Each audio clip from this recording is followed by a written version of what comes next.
በስመ አብ ወወልድ ወመንፈስ ቅዱስ አሐዱ አምላክ አሜን። ዓለማት ብፍቅሪ ዝገዝእ ጥንቲ ዝነበረ አልፋ ዓለም ሕሊፉ ዝነብር ኦሜጋ መጀመርታን መወዳእታን ዘይብሉ ናይ ቦታትና አምላኽ ናይ ሰራዊት ጌታ ስለትኽንገር ዘይክእል ምሕረቱ ስለትኽንገር ዘይክእል ፍቅሩን ርህራሄኡን ክብርን ምስጋናን አምልኾን ውዳሴ ስግደትን ንዕኡ ንበይኑ ይግባእ። ንሱ ኣብ ተጸዋዓሉ ካብኡ ዘይትፍለ ቅድስተ ቅዱሳን ንጽህተ ንጹሃን ኣቁራሪተ መዓት ናይ ሓዲስ ኪዳን ኩርቤል ዝኾነት ኣዲና ቅድስቲ ድንግል ማርያም ነተኣማናዊ ዝኾነ ምግቢ ህይወት ነተኣማናዊ ዝኾነ መስተ ህይወት ስለዝሃበትናን ስለዝወለደትናን ወዳ ጎይታናን መድሓኒናን ኢየሱስ ክርስቶስ ብዘፍቀራን ብዘኽበራን መጠን ክብርን ምስጋናን ንዓ ይግባኣ። ኩሎም መላእክቲ ነቢያት ሐዋርያት ጻድቃን ሰማዕታት እግዚአብሔር አምላክ ብዘኽበሮም መጠን እግዚአብሔር አምላክ ብዝሃቦም ማዕረግን ጸጋን ክብሪ ይግብኦ። ዝኸበርኩም ህዝበ ክርስቲያን ከመይ ኣለኹም ከመይ ጸኒዕኹም? አሜን። ስምቲ ልዑልን ሕያውን ዝኾነ እግዚአብሔር አምላክና በደልናን ኃጢአትናን ከይተመልከተ ብድጋሚ ብቃላቱ ክንጻናናዕን ብቃላቱ ክንመሃሃርን ስለዝፈቀደ ነው ብድጋሚ ክብርን ምስጋናን አምልኾን ወዳሴን ስግደትን ንዑ ይግብኦ። እግዚአብሔር አምላክ በደልና ከይተመልከተ በቲ ጽሩይ ዝኾነ ቃላቱ በቲ ምሕረት ዝኾነ ቃላቱ ክንመሃሃርን ክንመዓዓድን ናይ ዘለዓለም መንግስቲ ንኽንወርስ ድልዋት ንኽንከውን ስለዝፈቀደ ብድጋሚ ክብርን ምስጋናን ንዑ ይኹን። ናይ ሎሚ መዘራረባ ኣርእስትና ቅዱሳን ከም ዝሞቱ ይፈልጥዮም ዝብል ኣርእስቲ እዩ። ቅዱሳን ከም ዝሞቱ ይፈልጥዮም ዝብል ኣርእስቲ ዝረኣና ንምንታይ እዩ? ኣብዚ ሎሚ እዚ ሓጢአት እንዳበዝሓሎ ኣብዚ ኸይድ ዘሎ ዘመን ኣብዚ እዋን እዚ ግፍዒ እንዳበዝሓሎ ኣብዚ ኸይድ ዘሎ ዘመን ኣብዚ እዋን እዚ ዓመፅ በዚሕሉ ኣብ ዘሎ እማን ዘመን ነሆ ዓመፀኛታት ስለዝበዝሑ ነሆ ግፍዓት ስለዝበዝሑ ነሆ ተንኮል ዝሰርሑ ሰባት ስለዝበዝሑ ነሆ ሞት እንዳተረስዐ ይኸይድ ኣሎ። ኩሉ ንዓይ ይጥዓመኒ ኩሉ ድሕሪ ሰዓይ ኣይትብቆላ ብምባል ዓለምና ነቲ ዝተዋህባ ጸጋን እግዚአብሔር አምላክ ኩላትና ብመዓረ ክንማቕሉ ንዝሃበና ሃብትን ሰባት ብስስዕን ንዓይ ይጥዓምን ብምባል ዓለምና ኣብ ሻቕሎት ኣብ ቅልውላው ኣብ ውግእ ኣብ ምትፍናን ኣብ ምፍልላይ ኣብ ምዝርራግ ኣብ ዕብደት ትረአ ኣላ። ናይዚ ኩሉ ምንጪ ድማ ስስዐ እዩ። ዓለማት ንሓድሕደን ዝበኣሳ ሰባት ንሓድሕዶም ዝዕምፁ ሰባት ንሓድሕዶም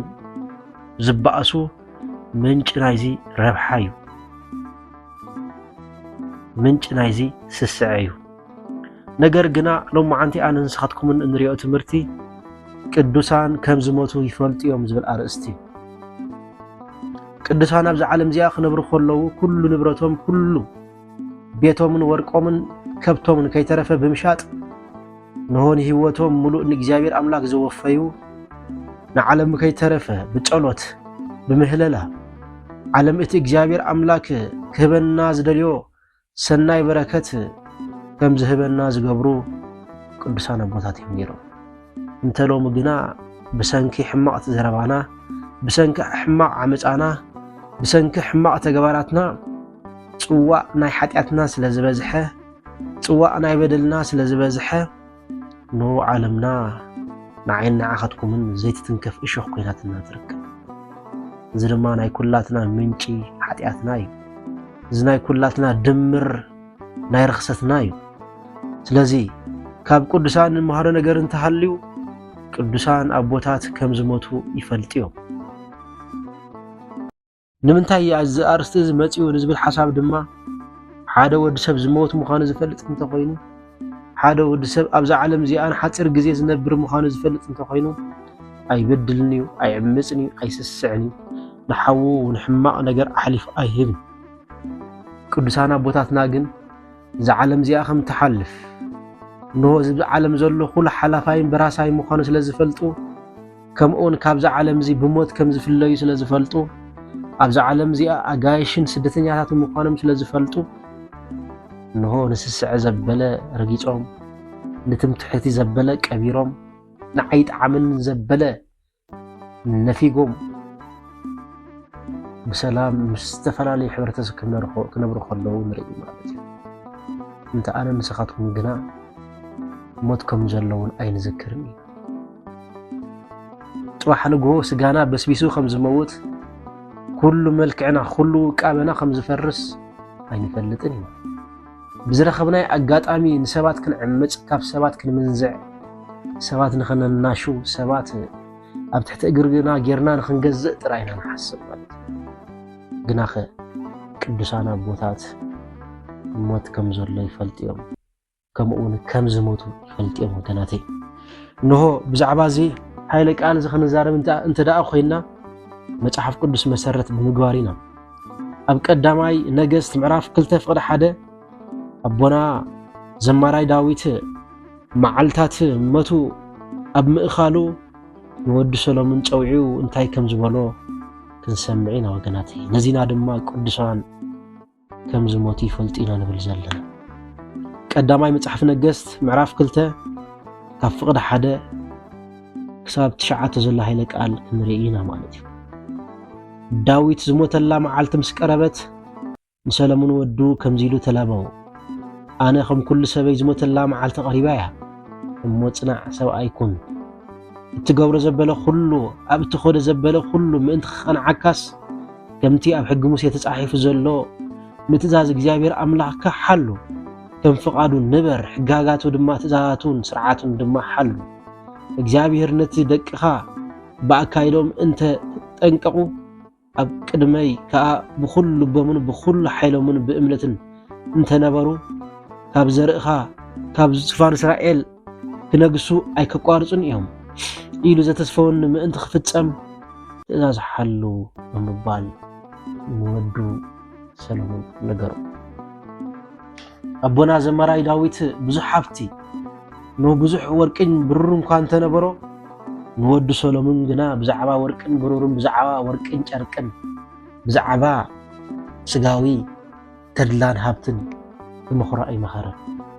ነው ናይ ሞቱ ግዜ ስለዝኣኸለ ወዱ ኣብዛ ዓለም እዚኣ ነው ብዘይድል መገድን መታን ንኸይጓዓዝ ብፈንጠዝያ ካብ እግዚአብሔር አምላክ ሕጊ ወፂ መታን ንኸይጓዓዝ ነው አቦና ዘማራይ ዳዊት ዝመተላ መዓልቲ ቀሪቡ ስለዝነበረ ንሱን ከም ዝመውት ይፈልጥ ስለዝነበረ ነው ወዱ ሰሎሞን ብምጽዋዕ ሰሎሞን ወደይ ኣነ ከም ኩሉ ሰበይ ናብ ዓዲ ቦታተይ ዝኸደሉ ናብ መቃብር ዝወርደሉ መዓልቲ ቀሪብ እዩ ስለዚ ኣብዛ ዓለም እዚኣ ዕድሜኻ መታን ክነውሕ ኣብዛ ዓለም እዚኣ እግዚአብሔር አምላክ መታን ክፈትወካ መገድኻ ድማ መታን ክቐንዓካ ከምኡን እግዚአብሔር አምላክ ገጹ መታን ክመልሰልካ ነው ነቲ ብነቢ ሙሴ ኣቢሉ ዝተዋሃበ ትእዛዝ እግዚአብሔር አምላክ ነው ብምሉእ ሓሉ እግዚአብሔር አምላኩን ደቅኻ እዝንተ ገይሮም ኣብዛ ምድር እዚኣ ክባርኾም ኢሉ ነጊርኒ ብሎ ብምባል ነው ወዲ ሰሎሞን ከም ተለባብኦ ንርኢ ግን ኣነ ንስኻትኩምን ብፍላይቶም ኣብ መንፈሳዊ ህይወት ኣለና እንብል ንደቅና እንታይና ነውርሶም ዘለና ንደቅና እንታይ ዓይነት ታሪኽና ነውርሶም ዘለና ንደቅና እንታይ ዓይነት ህይወት ኢና ነውርሶም ዘለና ነው ዓሻ ኣቦ ንውሉዱ ሃብቲ የውርስ ለባም ኣቦ ግና ይብለና ነው ንወዱ ሃይማኖት ስነ ምግባር ስነ ስርዓት ዲሲፕሊን ይምህር ለዚ ኣነ ንስኻትኩምን ካበያኑት ኢና ካብቶም ዓያሹ ኣቦታት ዞ ካብቶም ዓያሹ ካብቶም ለባማት ኣቦታት ኣብዚ ንነብሮ ዘለና ዓለም እንሆ ጻድቃናት እንዳጠፍኡ ዝኸደሉ ዘመን ብቁጥር ኣዝዮም ውሒዶም ኣብ ዘለሉ ግዜ ነው ማጆሪቲ ናይ ደቂ ሰባት ጭካነ ዝበዝሖ ተፈጥራውነት ሒዙ እንዳኸደ ዝኸደሉ ዘሎ ዘመን ኣብዛ ዘለና ዓለም ካብ ሰናይ ምግባር ጭካነ ዝበዝሐሉ ዘመን እንዳኾነ ይኸይድ ኣሎ ቁኑዕ ዝገብር ሰብ ንምርካብ ኣዝዩ ኣጨናቂ ኣዝዩ ኣሸጋሪ ወገናት ግና ኸእቲ ዝሕዝን ብፍላይቶም ኣብ መንፈሳዊ ህይወት ኣለና እንብል ሰባት በዛ ሓደ ቅትለት በዛ ሓደ ዝድማ ህይወት ሒዝና ነው ሰባት ብቅትለትን ብሞትን ዘሎ መገዲ ነው ከም ክልተ ገረብ ከም ምሕኻር ዝዓይነቱ ክነሳግሮም እንፍትን ብዙሓት ዘይተዓደልና ኣገልገልቲ ቤተክርስትያን ኣለ ብዙሓት ነቲ ሰማያዊ ዝኾነ ክህነት ብዝግባእ ዘይተቀበልና ዓመፅቲ ሰባት ኣለና ስለዚ ጉዳይ እዚ ክንሓስብ ይግባአና ናይ ቄሳር ንቄሳር ናይ ኣምላኽ ንኣምላኽ ክንወይ ይግባአና ወገናት እንተዘይ ኮይኑ ብዓመፅን ምድርና እና ጨቀና ብደም ንጹሃን ሰባት እንዳተጫወትና ኖ ከም ዘይንመውት እንዳመሰለና ብዙሕ ዓመፅን ብዙሕ ብድዕና ደቂ ሰባት እንፍጽም ኣገልገልቲ ኣዚና ብቁፅሪ ኣሽሓቲና ወገናት ስለዚ ኣነ ንስኻትኩም ንምስቶም ጻድቃናት ንምደባ ይኮንና ከመይ ጻድቕ ሰብ ከም ዝመውት ይፈልጥ ጻድቕ ሰብ ንወዱ ጸዊዑ ንወሃብቲ ዘይኮነ ትምክሕቲ ዘይኮነ ጃሃራ ዘይኮነስ ሃይማኖት ይዘወርስ እቲ እግዚአብሔር ነቦና ሙሴ ንዝሃቦ ሕግታት ኩሉ ኣተግብሮ እግዚአብሔር ኣምላክ መታን ኣብ ህይወትካ መገድኻ ከቕንዓልካ ገጽውን ክመልሰልካ ነቲ ብነቢያት ኣቢሉ ንዝሃበና ሕግጋት ኩሉ ሓልዎ ብምባል ኣቦና ዘማራይ ዳዊት ክርስቲያን ዘበለ ከመይሉ ኣብዚ ዓለም እዚኣ ክመላለስ ከም ዝግብኦ ብኡ ኣቢሉ ንዓይንና ኣኻትኩምን ክመኸረና ከሎ ንሪእና ስለዚ ወገናት ኣነ ንስኻትኩም ከም እንመውት ንፈልጥ ዲና እዛ ዓለም እዚኣ ሓላፊት እያ ንሆ ወንጌላዊ ዮሐንስ ከምዚ ኢልና ይርከብ ዓለምን ፍትወታን ሓላፊ እቲ ከም ፈቃድ እግዚአብሔር ኣምላክ እንዳገበረ ዝነብር ግን ዘለዓለም ይነብር ብህይወት ይነብር ይብለና ማለት ዋላ እኳ እንተሞተ ነው እግዚአብሔር ኣምላክ ከተንስኡ ይብለና ስለዚ ከም ፈቃድ ዓለም ዲና ንኸይድ ዘለና ወይስ ከም ፈቃድ እግዚአብሔር ነፍስና ክንፍትሽ ይግባአና ከምኡውን ኣብ መዝሙረ ዳዊት ምዕራፍ 89 ፍቅዲ 47 ከም ዝብል ኃይለ ቃል ኣሎ መዝሙረ ዳዊት ምዕራፍ 89 ከፍቅዲ 47 ኣብ መዝሙረ ዳዊት ምዕራፍ 89 ከፍቅዲ 47 ክሳብ 48 ዘሎ ኃይለ ቃል ከም ዝብል ሞት ከይረኣየ ብህይወት ዝነብር ነፍሱ ካብ መቃብር ክነግፋ ዝኽእል ሰብ መን እዩ ይብል በእውነት ቅዱሳን ኣቦታት ከም ዝሞቱ ይፈልጥዮም ከም ዝበልና በአጋጣሚ ኣይኮነን እዛ ህይወት እዚኣ ኣዝያ ሓፃር ምዃና እዛ ዓምር እዚኣ ኣዝያ ሓፃር ምዃና እዛ ዓምር እዚኣ እንኳይ ንጽልኢ ንፍቕሪ እውን ትኸውን ከም ዘይኮነት ብግህዶ ይነግሩና ማለት እዩ ስለዚ ደቂ ሰባት ካብዛ ዓለም እዚኣ ከም እንመውት ካብዛ ዓለም እዚኣ ብሞት ኣቢልና ከም ንሓልፍ ኣብዘይ ንዝክረሉ ዘመን በፂሕና ኣለና ኣብ ናይ ንዝክረሉ እዋን በፂሕና ኣለና ብዙሓት ፈተውትና ብዙሓት መቕረብትና ብዙሓት ዕረኽትና ከባና እኳ እንተተፈለዩ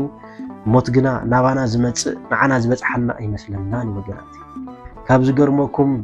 እቲ ኣዝዩ ዘፈርሕ ነገር እንተሃልዩ ድሕሪ ሞት ንስሓ የለን ወገናት ድሕሪ ሞት ንስሓ ዝበሃል ነገር የለን ሞት ቀጥተኛ ዝኾነ መገዲ እዩ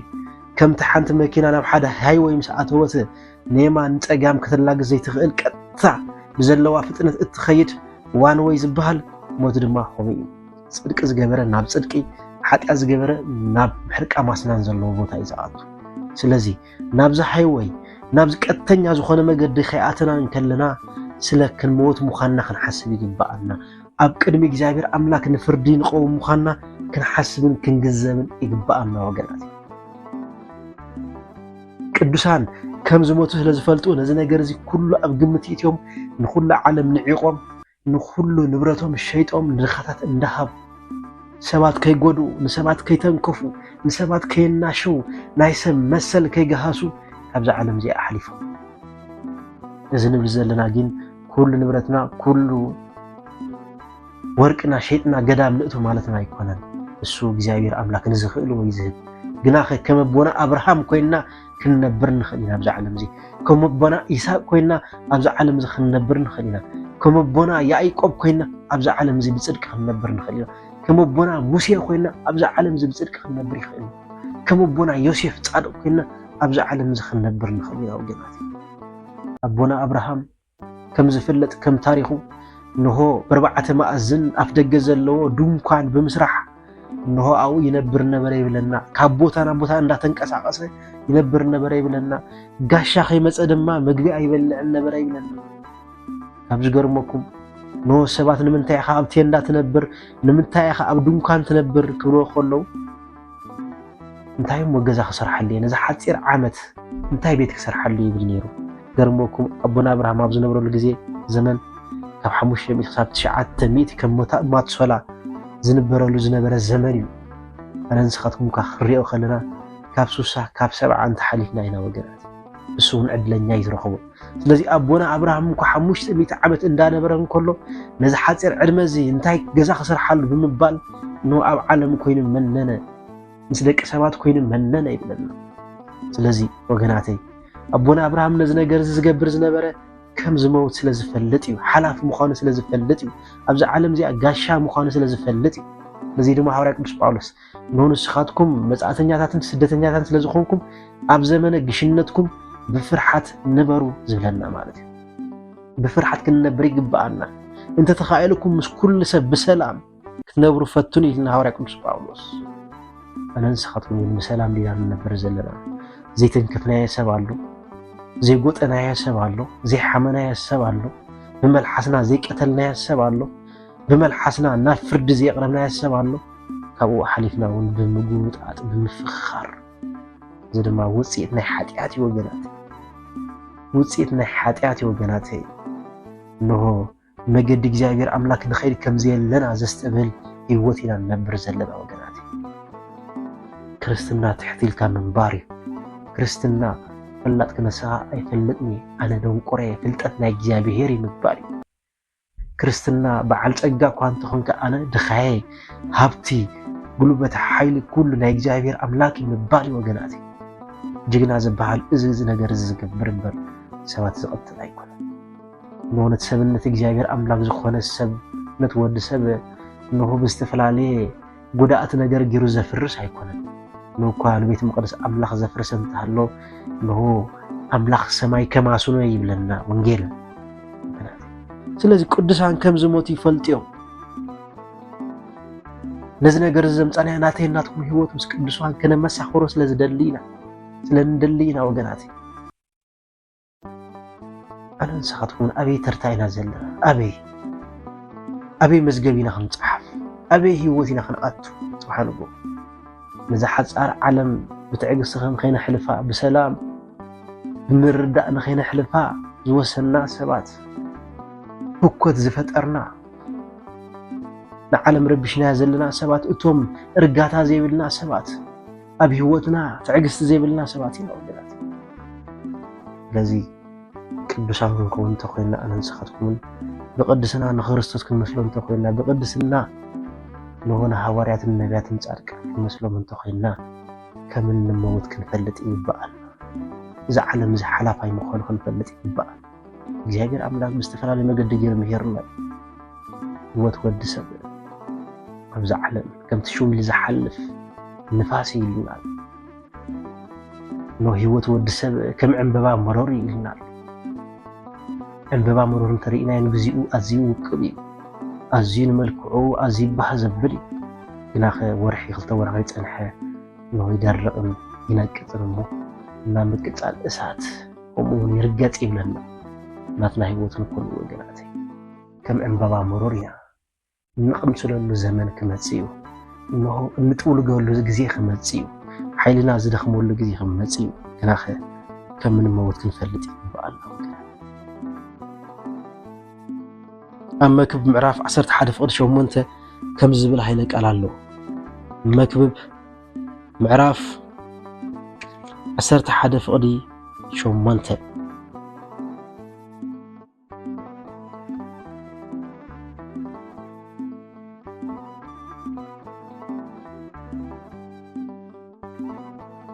በተን بهوت زنبر كالن عمتات باهي بلكا شحيكوا بهوت نويح زمن انت نبركا تبدحر موزلو زمن كم زنوح ذكر زمت زبلس كله خنتيو لك انا توصل እግዚአብሔር አምላክና ዝኸበረ ንስተመስገን ነው بهوت ከብዙ ዓመታት እንተ ነበርካ ኣብዚ ዓለም እዚኣ ብዙ ህይወት እኳ እንተ ነበርካ ግናኸ ነቲ ድሕሪ ሞት ዝመጽ ህይወት ዘክር ነው ኣብዚ ዓለም እዚኣ ዝመጽ ዘበለ ነገር ግን ኩሉ ከንቲዩ ኢንቲኒ ይለን ከም ዘይነበረ ከም ጽላሎት ይለን ለዘወገናቴ ናቴናትኩም ዕሽነት ተቀንዲ ሞት ከም ዘሎ ስለዚህ ንፈልጥ ከም ንሐልፍ ስለዚህ ንፈልጥ እግዚአብሔር አምላክ ኃይል ብዛሃበና ጊዜ እግዚአብሔር አምላክ ጥዕና ብዛሃበና ጊዜ ክንድነ መስግን ነው አህዋትና እንቀጥል አህዋትና እንጭፍጭፍ አህዋትና ናብ እስቤት ክንከተት ክንሰንዱ ነው ጽጋምና زين تصور فقط فكرة لذي أبونا سلومون دما نو بحزب لك أجبري لنا أجناخه إنه أتي زلخا هيوت مستزمت هيوت هو هذا در كله ناي سماين مدر نرحبت عليه كل دما خونتي لله لذي وجناتي كم من موت نذكر لوم معالتي كم ناي مودعتها معالتنا غيرنا نذكر لوم معالتي كم ناي مودعتها معالتي غيرنا نذكر انت خوينا سبات أين وديه هذا حد جزء زبالة زرار ماله حد سب بزح حسابات سلام تاخذ كله بزح حسابات فقر خذ كله كما زرار بان تايلا نبل زود سي كموت دليل نبلي كموت دليل مسلم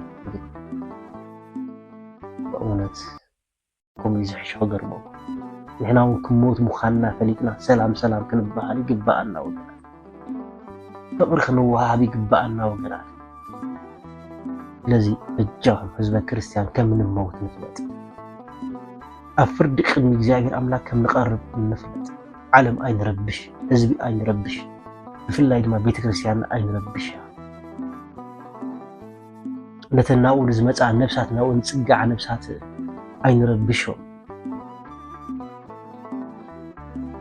ناي قيصار ناي أملاك دمانا أملاك نهبو أين حواوسو بحق فريساويان أبتي ناي بيت كريستيان أبتي ناي تنصوهن هياون زخون ناي أملاك بيت أين قلق الله وجناتي ناي قيصار ناي أملاك دمانا موتن هيوتن انت يركبالو صلماتن برحان انت يركبالو طاقوتن تابوتن انت يركبالو وجناتي سماياون مدراون انت هيوتالو انت يركبالو بأونت توم أزينا خفينا زلنا بز قداي زدما وتوم هايمانوت نفلت إنا أن نبل وجناتي جزاير أملاجين من واحد يحتار حدا معي ولاتنا خلاص عناي لذي كم من الموت نذكر مو راحت جزاير أملاك حزناي بز قبأن جزاير أملاك نقرب لينا بيت مقدس أملاك جيرنا كان حلو إلهي انت زي كون يقول حزب خين لك مؤمن كين لك كنت انقر يقبأنا وقع معز تراي أبرأي يوحنس معرف 3 فقد 10 شوعاته እግዚአብሔር አምላክ كم زبل صحف تصحف لنا يركب رأي معرف 3 كفودي 10 شوعات خساب 22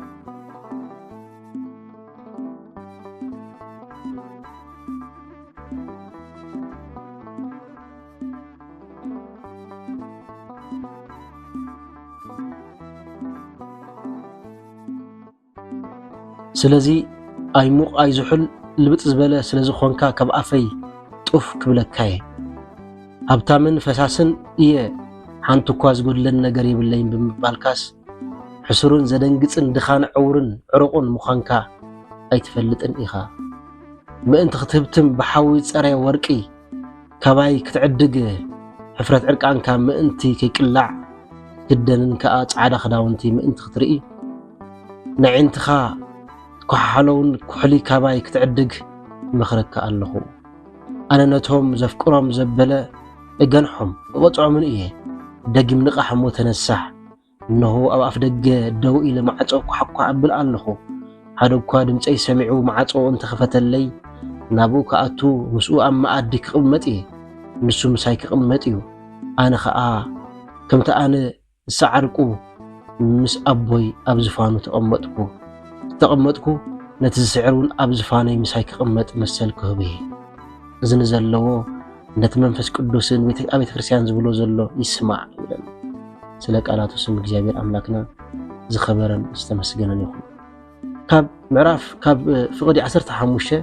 رأي يوحنس معرف 3 فقدي 15 جميرو قبرخا فلت أي بلنا أي زحل أي موق إخا بخا زحل وي موق مخانكا سلازي أيمو أيزحل لوت زبالة سلزخونكا كاب أفيطف كبلكاي هبتامن فساسن حانتو غوازغود لني نجر يبلين بمبالكاس حسورن زدنجصن دخان أورن رقم خان كادو أيتفلطني خا سلك على تسمى እግዚአብሔር أملاكنا زخبرن استمسجنن يخون أنا نسخاتكم من حلفتن موتن كنسنا ግን ሃፍታሜ ዝጎድለኒ ነገር የለኝ ብጻዕረይ ብዳንጋይ ፍልጠቴ ዘምጻኽዋ ሃፍትለኒ እኹል ትርፋለኒ ወለዶ ዝኾኑ እንዳበልና ንምካሕ ብዙሓት ኣገልገልቲ ቤተ ክርስቲያን ኣለ ግናኸ ብኻ ውዑይ ብኻ ዝሑል ኮንካ ግናኸ ንስኻ ኣይ ውዑይ ኣይ ዝሑል ኢኻ ኢለና ንግብርኻ ድማ ፈልጤ ህያው ተባሂልካ ኢኻ ትስመ ግናኸ ምዉት ኢኻ ኢለና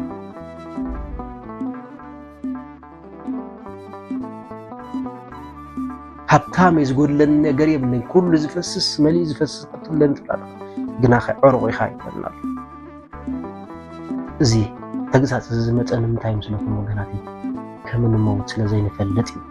ብዘለና ሀብት ስለነምካሕ ብዘለና ዝና ስለነምካሕ ወገናት ስለዚህ በእውነት ናፍታ ቀጥተኛ መገድ ናፍታ ሃይዌይ ካያተና ካለና ለእግዚአብሔር አምላክ ከምት ዝግባእ ጌርና ከነገልግሎ ይግባአና ለእግዚአብሔር አምላክ ከምት ዝግባእ ጌርና ክንፈርሆ ይግባአና እቲ አብሰብ ብዙ ከል ንሱ ዝተረግመ ይሆን ይልናል አብሰባት አይኑ ወከል አብነገስታት አይኑ ወከል ሐለፍት ይው ለዚህ ድማ መጽሐፈ ምሳሌ ንጉስ እንኳን ተኾነ ከመኻውድ ትሽዓተ ወርሒሙ አይትፍራሐዩ ዝብለና ንሐቅን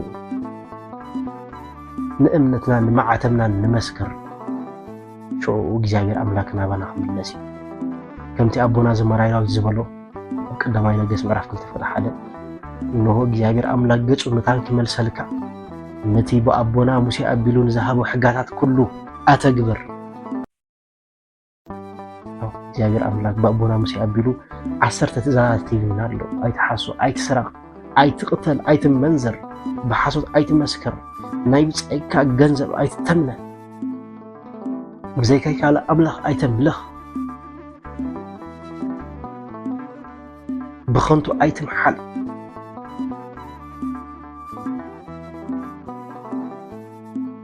النابلة لو كابزو محزي أمزا أموسنا حتى كنرح كم زلنا ببونا مسيرو ملكوتاو قال غيرو معين حتكون كابزو خنتو زكون عمص كندحل ينغرنا لذي حزب كريستيان كمتي أبوتات كمسلو متفي خاي ورهاكا زبال أنا نسخومن متفينا تبريهنا تمالي أب أمريكا نهو ناي قبرس هدومن الكتما ناي لبزيان الكتما تقاتلان دابلنا بزتفلاني مع عكنات نزارم نيرنا كبرو خمزة هرم حم سب كبرنا أنا هرم نيرنا قناخ أنا نسخاتكم كم آتم كم زين خون انتعي مراقتن انت عانت قبر صدق لنا እግዚአብሔር አምላክ ንኹሉ በማዕረዝ ዝቕጽዕ አምላኽ ሐቀኛ ፈራዲ አነ ንስኻትኩም ከጻድቃና ስለዝኾንና ዲና በዚ ሓወዚ ዘይተበልዓና በዚ እሳት ዘይተለብለብና ግን እንተ ዘይተመሊስና ብርግጽ እግዚአብሔር አምላክ ናባናውን ከመጽ ምክንያቱ እግዚአብሔር አምላክ ሐቀኛ ፈራዲ አነ ንስኻትኩም ድማ ልክዕኹም ካብ እግዚአብሔር ይሓናሉ ዘለና ዘመን ንሳቶም ብግህድዮም ዝገብሩ ዘለዉ أنا نساعدكم قناة بحومين على جبرز اللي بحومين قل እግዚአብሔር አምላክ ንከተማ በሐውኽ ቃጽልን ኮሎ እግዚአብሔር አምላክ በሁላ ንፋስ ገይሩ ንዓድታት ከፍርስን ኮሎ እግዚአብሔር አምላክ ይዛረብ ከም ዘሎ ክንፈልጥ ይግባአና እግዚአብሔር አምላክ ይገንሕ ከም ዘሎ ክንፈልጥ ይግባአና ጽባሕና በኻይ ተርተኻይ ዝብል ስለዚህ ክንሳሕ ይግባአና ቤት እግዚአብሔር አምላክ ዝደልዮ መገድ ክንጓዓዝ ይግባአና ቤት መቅደስ ብዙዋብ ክብሪ ቤት መቅደስ ክንሄድ ይግባአና نأملاخ زجباء كبرنا أملاخ كنهديك بقى كم كائل سرناين كردادن أكيبنا نجزاير أملاك أين قربنا كم كائل موتن نسحان نجزاير أملاك أين قربنا كم أبيل نسوح مسواتي نقربنا نسوح مسجانا نسوح أملوخه نحبه جناتي أنت زي كوني نجزاير أملاك برجت كقص عنا يوكل تاركان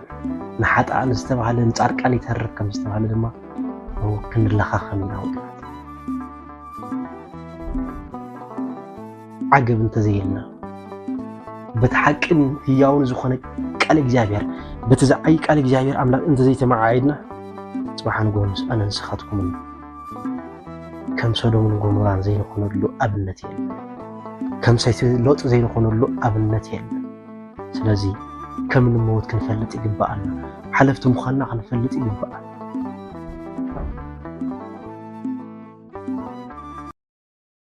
ንዓለም ክንዕቕ ይግባአና ከም ክርስቲያን መጠን ኣብ ልዕሊ ዓለም ክንዕወት ይግባአና ክንስዕር ይግባአና ወገናት እንተዘይኮይኑ እግዚአብሔር ኣምላክ ዝጥበር ኣምላኽ ኣይኮነን እግዚአብሔር ኣምላክ ዝታለለ ኣምላኽ ኣይኮነን ልብን ኮላሊትን ዝምርምር ኣምላኽ እዩ እግዚአብሔር ኣምላክ ብጥበራ ክሕዞ ዝኽእል ዋላ ሓደ ሰብ የለን እናቱ ጭጉራፍ ኣብ ኢዱ እያ ዘላ ናይ ጥዕና ጭጉራፍ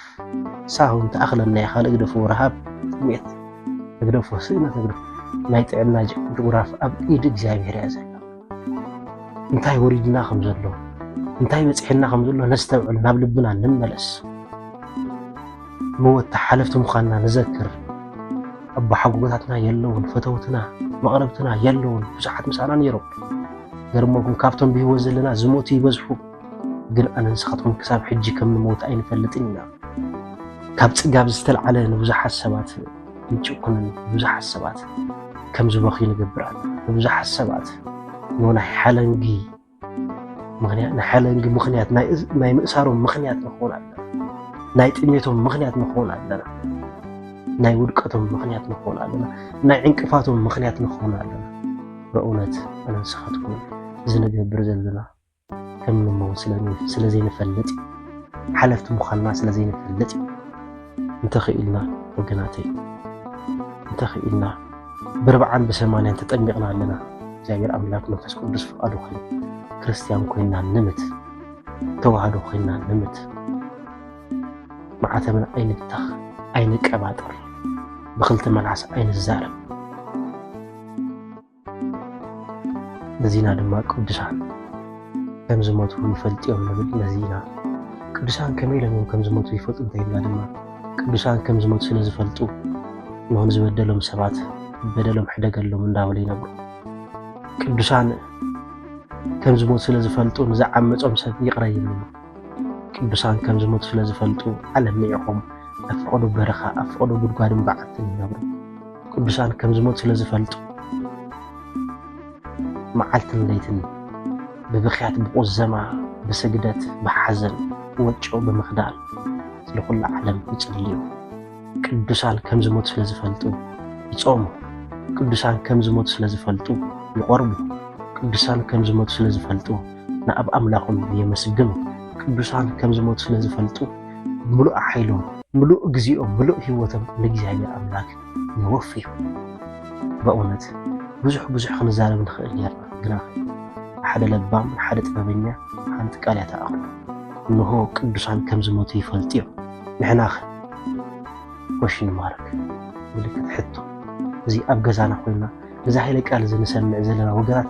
ኣብ ገዛና ኮይና ኩላና ንስማዕ እዩ ንመሃረሉ ናብ ልብና ንመለስ ናብ ቀልብና ንመለስ ናብ ሃይማኖትና ንመለስ ናይ መን ቃል ከም ንሰምዕ ድማ ንጠንቀቕ ነጽሪን ምንም መንቅብ ዘይብል ቃል እግዚአብሔር ክንሰምዕ ይግባአና ከንቱ ዝኾነ ልፍለፋ ከንቱ ዝኾነ ናይ ሰባት ቀትለት ዘላዕን ዘረባ ክንሰማዕ ይግባአና ከንቱ ዝኾነ ናይ ኣጋንንቲ ምህሮ ክንሰማዕ ይግባአና በእውነት ዝነበረና ግዜ ባሪኹን ቀዲሱን ስለዝሃበና ክብርን ምስጋናን ኣምልኾን ውዳሴን ስግደትን ንበይኑ ይግባእ ወስብሐት ለእግዚአብሔር